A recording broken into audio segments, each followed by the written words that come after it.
నమస్తే, వీటీవీ ప్రైమ్కి స్వాగతం. సరిగ్గా 15 ఏళ్ల క్రితం మార్చి 12, 2001న ఇడుపులపాయలో చాలా సాదాసీదాగా మొదలైనటువంటి పార్టీ వైఎస్ఆర్ కాంగ్రెస్ పార్టీ క్రమంగా ఒక ప్రభంజనంలాగా మారింది. ఆ రోజు ఒక కుర్రవాడు ఇంత పెద్ద జాతీయ స్థాయిలో అధికారంలో ఉన్నటువంటి యూపీఏ కూటమికి సోనియా గాంధీ, రాహుల్ గాంధీ వీళ్ళందరికీ ఎదురు నిలిచి ఏం చేయగలుగుతాడు అని చెప్పి అనుకున్నారు. కానీ ఎన్ని శక్తులు ఏకమైనా, ఎన్ని కుట్రలు పండినా, జైల్లో పెట్టినా కూడా ఎటువంటి దీనికి మొక్కవోని ధైర్యంతో నిలబడినటువంటి వైఎస్ రాజశేఖర రెడ్డి యొక్క ఆశయాలు పుణికి పుచ్చుకొని అదే పంధాలో, అదే తరహాలో వైఎస్ జగన్మోహన్ రెడ్డి తన ప్రస్థానాన్ని సాగించారు.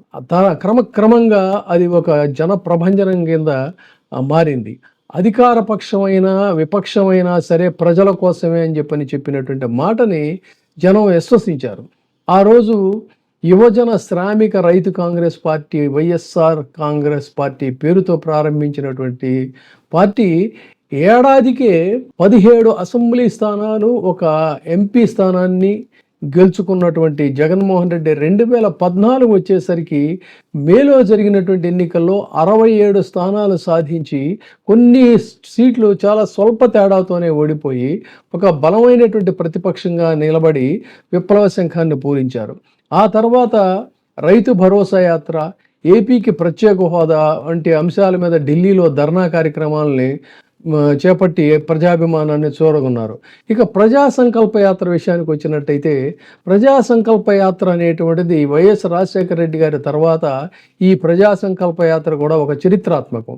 రాజశేఖర రెడ్డి గారి సమాధి వద్ద 2017 నవంబర్ 6న ఈ పాదయాత్రకి శ్రీకారం చుట్టి ఎముకలు కొరికే చలిలోనూ, మండు టెండల్లోనూ, కుంభవృష్టిలో కూడా ఎక్కడా ఆగకుండా 14 నెలల పాటు 3648 కిలోమీటర్లు పాదయాత్ర చేసి 2019 జనవరి 9న శ్రీకాకుళం, ఇచ్చాపురంలో ఈ యాత్రను ముగించారు.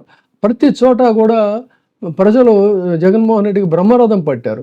టీడీపీ దుర్మార్గ పాలనను కోకటి వేళతో సహా పెకలిస్తూ 2019లో వైఎస్ఆర్సీపీకి అఖండ విజయాన్ని అందించారు. దేశ చరిత్రలో 50% పైగా ఓట్లతో 151 స్థానాలు, అంటే 87%, తర్వాత 22 లోక్సభ స్థానాలు 88%తో ప్రజలు అందించారు. అటువంటి పార్టీ వైఎస్ఆర్సీపీ ఒక ప్రభంజనాన్ని సృష్టించింది. అయితే తొలి ఏడాదిలోనే ఏ హామీలైతే జనం ముందుకెళ్ళి ఇచ్చారో ఆ హామీల్ని తొలి ఏడాదిలోనే 95% అధికారం చేపట్టిన ఏడాదిలోనే 95%ని ఆయన అమలు చేశారు. ఈలోపు అనుకోని విధంగా దురదృష్టవశాత్తు కరోనా వచ్చింది. కరోనా కష్టకాలంలో కూడా ప్రాణ నష్టం జరగకుండా ప్రజలకు వెన్నుదన్నుగా నిలవడం, తర్వాత గాంధీజీ కలలు కన్న గ్రామ సచివాలయాలు, వాలంటరీ వ్యవస్థతో ప్రజల దగ్గరకే వెళ్ళేటువంటి పరిపాలనని అందించినటువంటి ఇది కూడా ఒక అద్భుతమైనటువంటి ప్రయోగంగా దీన్ని చెప్పాలి. అంటే నేరుగా ప్రజల ఖాతాలోకి మిడిల్ మేనేజ్మెంట్తో పని లేకుండా చేశారు. నవరత్నాల పేరుతో ఏదైతే ఆయన మేనిఫెస్టోలో సింప్లిఫై చేసి చెప్పారో, విద్య, వైద్యం, వ్యవసాయం, మహిళల సాధికారత, ఇట్లాంటివన్నీ కూడా టోటల్గా తన మాట నిలబెట్టుకున్నారు. కానీ ఇంత ఘన విజయం సాధించిన ఈ వైసీపీ మీద అటు కరోనా కష్టకాలంలో 2 సంవత్సరాలు పోవడం, ఇటు పరిపాలనలో ఏదో చేసేయాలని దూకుడుతో మునుముందుకు వ్యవహరించినటువంటి పరిస్థితుల్లో మొన్న ఆయనే కన్ఫెస్ అయ్యారు. పార్టీని, పార్టీ కార్యకర్తల్ని విస్మరించడం అనేటువంటిది కూడా జరిగింది. ఈ పరిస్థితుల్లో ఇంకొక వైపు మొత్తం పెట్టుబడిదారీ వ్యవస్థకి ప్రతినిధులుగా నిలబడిన శక్తులన్నీ కూడా, ఫ్యూడల్ శక్తులన్నీ కూడా ఏకమై నిరంతరంగా చేసినటువంటి ఒక వ్యతిరేక ప్రచారాన్ని కూడా ప్రజలు విశ్వసించారు. బటన్ నొక్కుడు అనేటువంటి దీన్ని ఒక వ్యంగ్యాస్త్రంగా తయారు చేసి ఇటు లోవర్ క్లాస్ పీపుల్కి, మిడిల్ క్లాస్ పీపుల్కి ఒక ఫ్రిక్షన్ క్రియేట్ చేశారు అప్పర్ క్లాస్ పీపుల్. ఇది జనం దాంతో నిజమే మన జేబులో డబ్బులు, మన డబ్బులన్నీ కూడా తీసుకెళ్ళి ఎవడికో పంచుతున్నాడు అనేటువంటి దీన్ని విశ్వసించారు. కానీ ఈ రోజున జరిగింది ఏంటి? ఎనలేనటువంటి హామీలు ఇచ్చి ఒక్క హామీని కూడా నెరవేర్చలేదు. బటన్ నొక్కుడు అనేటువంటిది ఎగతాళి చేశారు. కానీ ఈ రోజున బటన్ నొక్కుడు ఎంత కష్టం అనేటువంటిది తెలిసింది. ఫలితంగా ఇటు యువత, అటు మహిళలు, ఏ మధ్యతరగతి జీవులైతే ఉన్నారో వాళ్ళు ఇలా అందరూ ప్రతి ఒక్కళ్ళు కూడా దగాపడిన పరిస్థితి.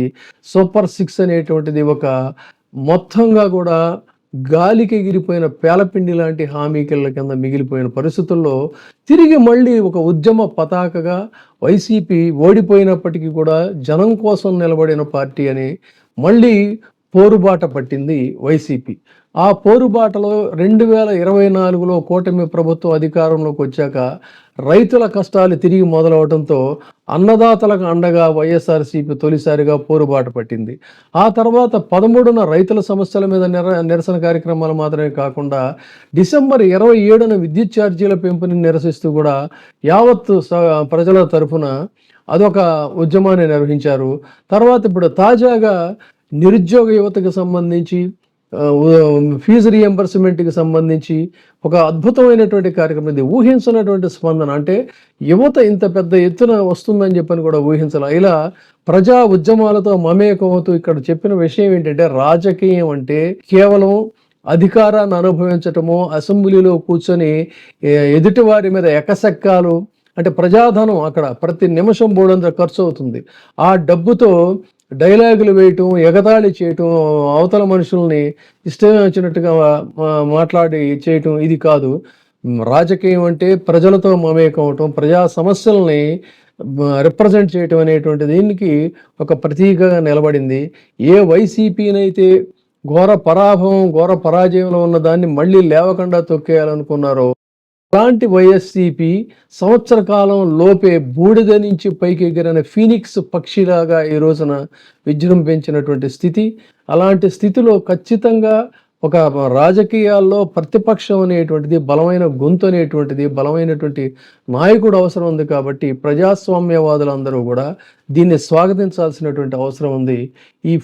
ఆ పార్టీ ఫార్మేషన్ డే సందర్భంగా వారిని అభినందిస్తూ మరిన్ని ప్రజా ఉద్యమాలకి మీరు ఒక ప్రతినిధిగా ఉండాలని చెప్పని జగన్మోహన్ రెడ్డి గారికి కూడా ఈ సందర్భంగా శుభాకాంక్షలు తెలియజేస్తోంది వీటీవీ. Thank you. ఇప్పుడే సబ్స్క్రైబ్ చేయండి, లైక్ చేయండి, షేర్ చేయండి. వీటీవీ ప్రైమ్, మీ ఉత్తమాభిరుచుల సమ్మేళనం.